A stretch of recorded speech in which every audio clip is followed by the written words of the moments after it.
사랑하는 성도님들, 한 주간도 잘 지내셨죠? 또 반응이 없으시네요.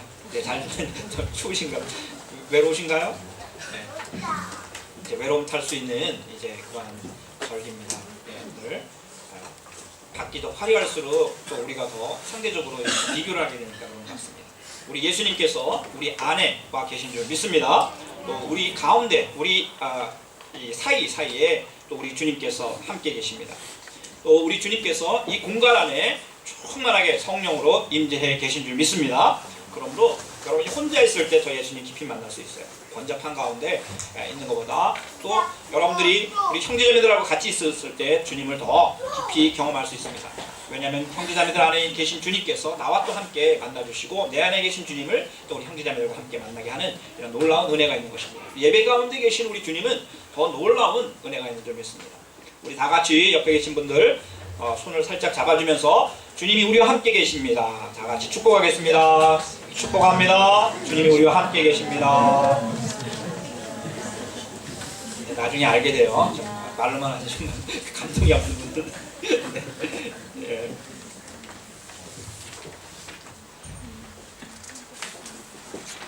네, 오늘 저는 본 말씀 받들어서 그리스도와 함께 살기라는 제목, 그리고 세계의 성탄절이라는 제목으로 우리 사랑하는 성도님과 함께 은혜를 나누고자 합니다.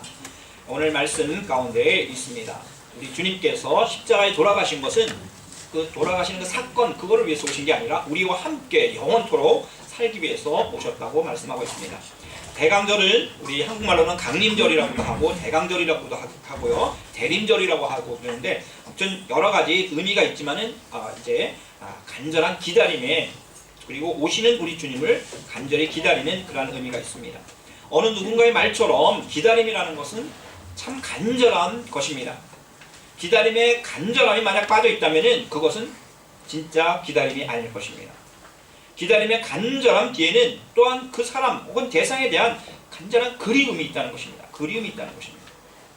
누군가를 그리워한다는 것은 이처럼 간절함으로 기다리는 그러한 것이라고 할 수가 있습니다.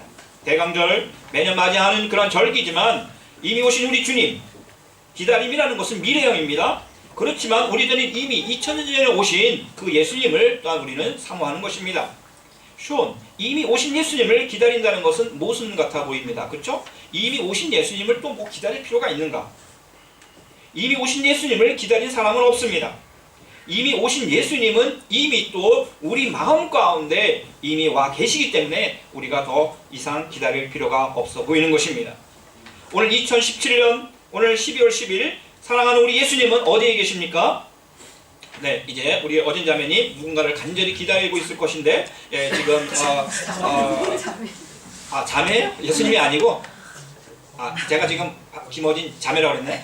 죄송합니다. 김어진 형제님 어느 자매를 해답을 얘기하는 것 같으네. 네, 우리 지금 제가 요즘에 이렇게 2017년 저를 위해서 기도 많이 해주세요.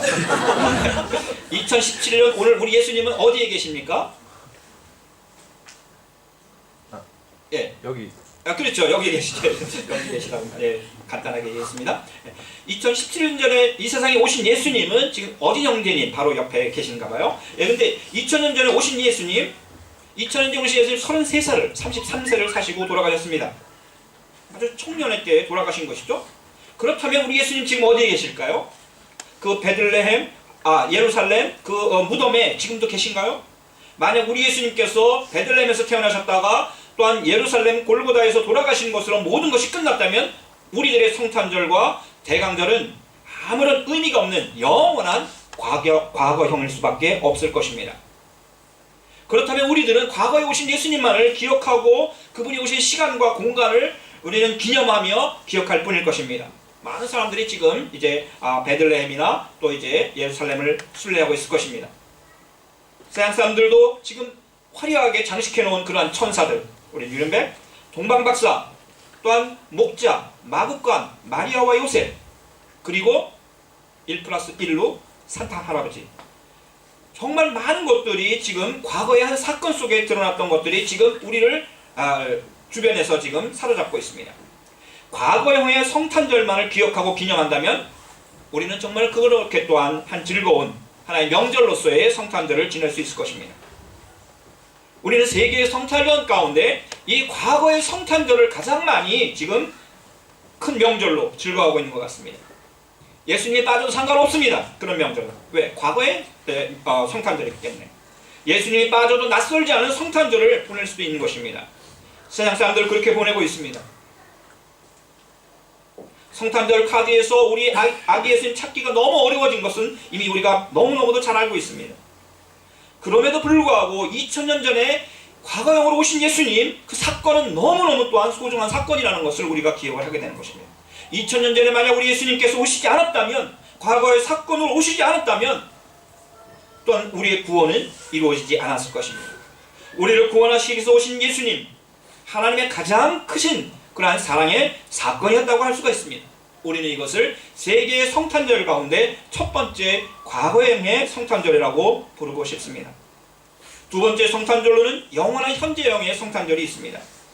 2000년 전에 베들레헴에서 태어나신 우리 예수님께서 이제 죽으셨고 부활하셨고 또한 하늘나라로 승천하셨고 또 지금 하나님 보좌 우편에 앉아 계시지만 지금 이 시간에 보좌에만 앉아 계신 것이 아니라 온 우주 만물 가운데, 우리 가운데, 온 세상 가운데 임재해 계시다는 것입니다.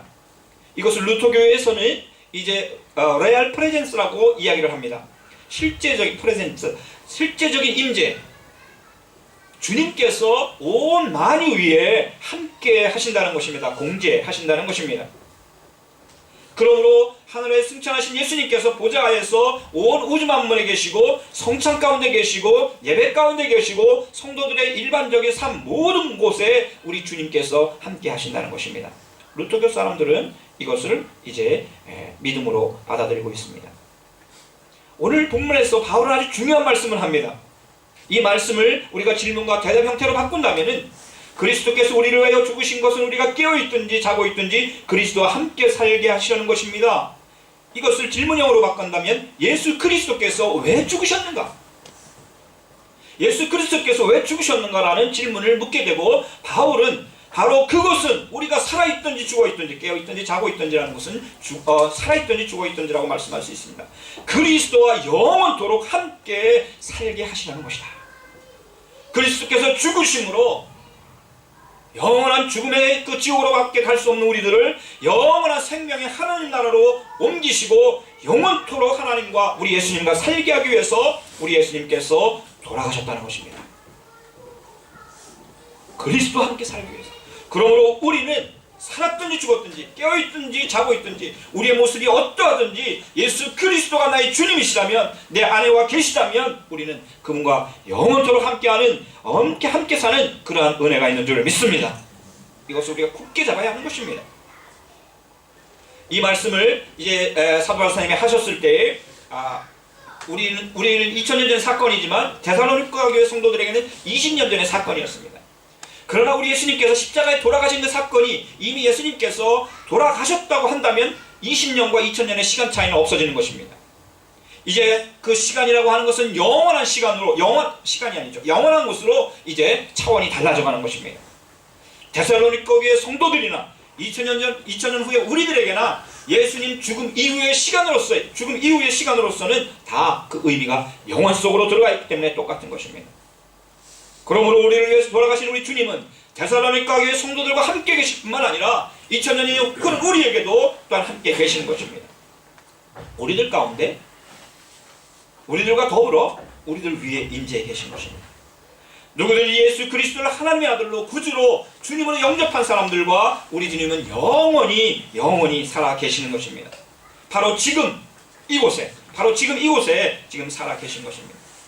이러한 맥락에서 우리들의 대강절은 영원한 기다림이 이미 성취된 기쁨의 시간이며 간절함이 다시 이루어진 감격의 사건의 시간이며 그리움이 이루어진 축복의 시간이라고 할 수가 있습니다. 놀라운 의미가 있는 것입니다. 그러므로 2017년 대강절은 이미 우리 가운데 영원한 현재로 지금 우리와 함께 하시는 주님에 대한 기쁨을 다시 새롭게 확인하고 감사드리고 또한 나의 기쁨이 다른 사람에게도 기쁨이 될 수 있도록 나누는 그러한 찬양과 영광으로 돌려지는 시간이 되어야 할 줄 믿습니다. 성탄절 역시 다가올 시간이 아니라 이미 성취된 시간으로서 우리들의 영혼을 마법관 삼으셔서 우리 가운데 와 계신 예수님의 임재하심의 시간이 되는 것입니다. 예수님의 죽으심이 끝이나 영원한 이별이 아니라는 것을 사도 바울 선생님은 거듭거듭 강조하고 있습니다. 오히려 시간과 공간의 한계를 뛰어넘어 영원히 우리와 함께 하신다는 것을 강조하시면서 이 진리의 사실로 성도들을 서로 위로하고 덕을 세우라고 했는데, 덕을 세우라는 것은 서로를 세워주는 것입니다. 우리들은 자기가 자꾸 높아지려고 합니다. 그러다 보면 다른 사람을 자꾸 누르죠. 위로가 되지 않습니다. 사도 바울 선생님은 예수 그리스도가 우리가 함께 한다면 다른 사람을 높여주고 그럼으로써 세워주고 이것을 덕이라고 말씀하고 있는 것입니다. 그러므로 여러분은 지금도 그렇게 하는 것과 같이 항상 사도 바울 선생님 데살로니가 성도들에 대해 많은 칭찬을 합니다. 잘하고 있습니다. 지금도 그렇게 하는 것과 같이 서로 격려하고 서로 위로하고 서로 덕을 세우십시오. 서로 세워주시길 바랍니다. 좋은 분입니다. 참 착하신 분입니다. 주님이 사랑하는 분입니다. 덕을 세우고 세워주라는 것입니다. 주님께서 우리 가운데 살아계십니다 하는 이 말은 단순한 은유와 심볼이나 어떤 그런 비유적인 용어가 아닌 것입니다. 분명한 팩트인 것입니다. 사실인 것입니다. 지금도 우리 주님은 내 안에, 또 우리 안에, 우리 가정 안에, 우리 교회 공동체 안에, 온 세상 열방 안에 살아 계신 것입니다. 이것을 우리들은 살아서나 죽어서나 깨어서나 자고 있거나 간에 영원히 우리 주님 함께 살아계시다는 말로 표현하고 있는 것입니다. 사도 바울 선생님은 이것을 한마디의 용어로 주님의 날이라는 표현을 하고 있습니다. 주님의 날. 주님의 날은 과연 어떤 날일까요? 여러분들, 우리 주님의 날은 오늘 사도 바울 선생님께서는 이제 미래형으로서의 주님의 두 번째 오심을 표현하는 단어로 쓰고 있습니다. 주님의 오심의 날, 구약 성경에서 주님의 날, 하나님의 날, 여호와의 날, 야훼의 날이라는 것은 심판의 날을 의미하는 것이었습니다. 그런데 오늘 이제 우리는 이러한 영원한 현재로서의 성탄절, 두 번째 성탄절에서 이제 세 번째 성탄절을 향해서 나아가게 되는 것입니다. 그날은 우리를 재림이라고, 다시 주님이 오시는 날이라고 표현할 수가 있을 것입니다. 미래형입니다. 주님의 두 번째 오심, 즉 재림이라고 할 수 있습니다.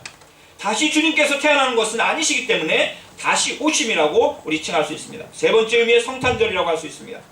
과거로서의 성탄절과 영원한 현재로서의 성탄절, 그리고 다시 오실 주님의 재림, 이 세 번째 성탄절을 우리는 기억해야 하는 것입니다.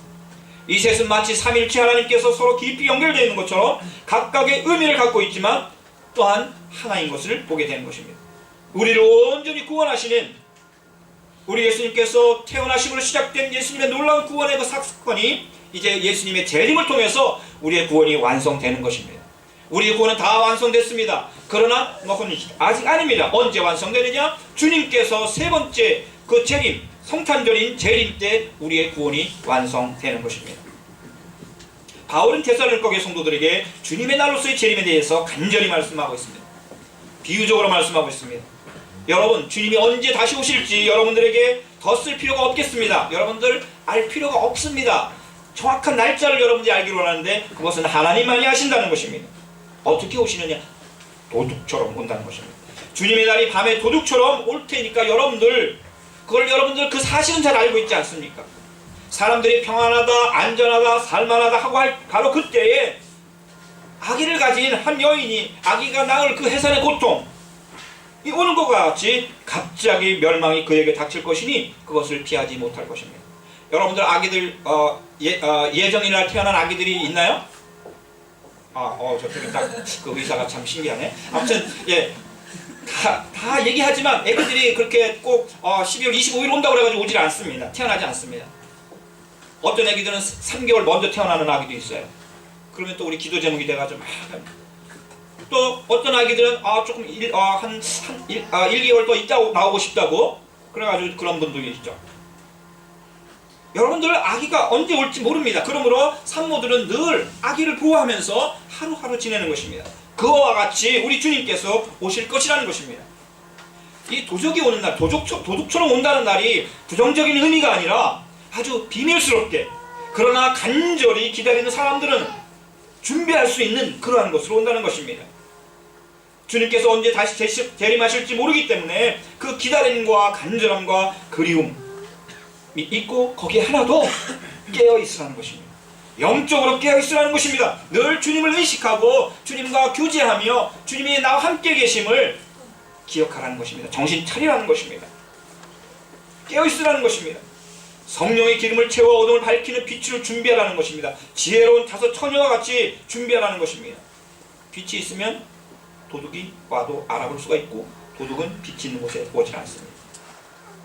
영적인 각성과 분별력, 그것이 간절한 기다림과 또한 그리움이 있는 사람들의, 주님을 향한 사람들의 그러한 태도라는 것입니다. 사랑하는 성도 여러분, 여러분들은 지금 깨어 주님을 간절히 기다리고 있습니까? 또 여러분들은 영적으로 깨어있어 주님이 이미 나 안에 와 계신 것을 보고 계십니까? 그리고 영적으로 깨어있어 다시 오실 주님의 파루시아고 재림을 기다리고 있습니까? 우리는 어둠에 속하지 않은 사람입니다. 우리는 어둠이 아닙니다. 우리는 빛의 자녀라고 말씀하고 있습니다. 낮의 자녀라고 말씀하고 있습니다. 밤이나 어둠에 속한 사람이 아니라고 말씀하고 있습니다. 그러므로 다른 사람들처럼, 밤의 사람들처럼 영적으로 죽은 사람들과 같이 잠자지 말고 깨어서 주님의 오심을 기다리는 사람과 같이 살아가라는 것입니다. 잠자는 사람들은 밤에 잔다고 해요. 낮에 자는 사람도 있지만 아무튼 대부분 밤에 잡니다. 예를 들면 낮술하는 사람도 있지만 여기 보면 술에 취한 사람 밤에 취한다고 합니다. 분별력이 없는 사람들의 모습을 이야기하고 있는 것입니다. 자고 술에 취한 것은 분별력이 없는 모습을 또한 상징적으로 얘기하는 것입니다. 사도 바울 선생님은 삼덕을 강조합니다. 주님의 오심을 기다리는 사람들, 다시 오실 주님을 기다리는 사람들을 삼덕, 세 가지 덕을 이야기하는데, 우리 바울이 좋아하는 또한 고린도전서 13장 13절에 있는 사랑, 믿음, 소망, 사랑의 세 가지를 얘기합니다. 그런데 여기에서는 굉장히 영적인 그러한 방어 무기로서 지금 말을 하고 있어요. 어둠과 같은 세상에서 승리하는 비결, 공격이 제일 좋죠. 그러나 사도 바울 선생님께서는 방어적인 의미에서 믿음과 사랑으로 여러분의 흉배를 붙이라고 말하고 있습니다. 흉배는 가슴, 심장을 방어하는 것입니다. 여러분들 마음을 지키라는 것입니다. 무릇 지킬 만한 것보다 내 마음을 지켜라. 생명의 근원이 이에서 나느니라. 마음 뺏기면 다 뺏기는 것입니다. 사람들은 마음이 지시하는 대로 갑니다. 그러므로 믿음으로 사랑으로 마음의 흉배를, 하나님께서 주신 말씀에 대한 믿음과 또 하나님께서 행하라고 한 그 사랑으로 여러분의 마음이, 우리의 심령이 가득 채워질 것을 사도 바울 선생님은 이야기하고 있는 것입니다. 공격 무기가 아닙니다. 방어 무기입니다. 그러나 그것이 나를 지켜주고 내 안에 와 계신 예수 그리스도와 더불어 살아가는 그러한 은혜를 주시는 것입니다. 그리고 세 번째, 소망은 툭으로 말씀하고 있고 구원이라고 말씀하고 있습니다. 구원의 소망을 툭으로 씁시다. 여러분들이 머리는 너무너무 중요하죠? 우리의 구원의 소망을 툭으로 쓰라는 것은 우리의 소망이 구원에 있다는 것을 늘 기억하면서 살아가라는 것입니다. 바울은 하나님의 자녀들은 밤, 어둠, 죄, 사탄에 속하여 있지 않다고 말씀하고 있습니다. 여러분, 우리들은 밤과 어둠과 죄와 사탄에게 속하여 있지 않습니다. 반대로 낮과 빛과 생명과 예수 그리스도에게 속하여 있습니다. 그러므로 아주 중요한 것은 이러한 것을 늘 깨어 인식하고 그러한 삶을 살아가야 한다는 것이에요. 자기의 정체성에 대해서 분명히 해야 된다는 것입니다. 나는 누구인가에 대해서 분명히 알고 살아가야 한다는 것입니다.